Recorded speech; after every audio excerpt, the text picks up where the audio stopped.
Hey guys, so this is the Eureka Minion.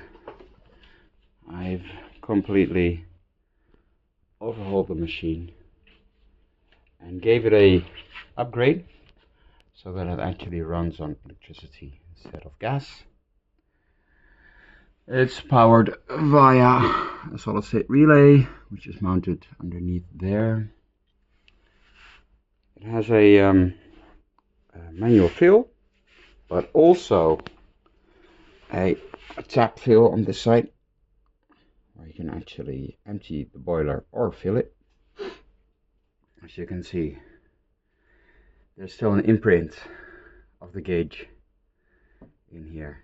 I think that's the time it has been standing. This is the side glass and the water tap. So let's see what the machine does. Here we go.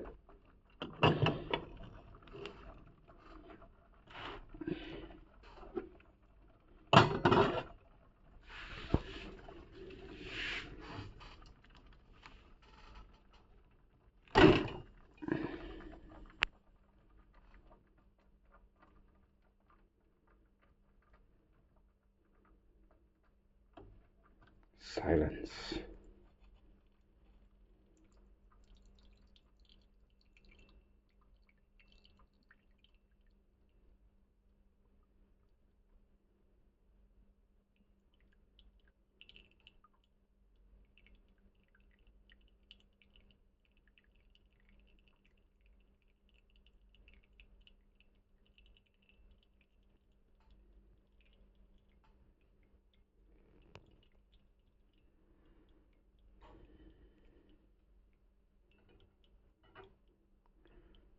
I think it still needs a bit of tuning, but it runs.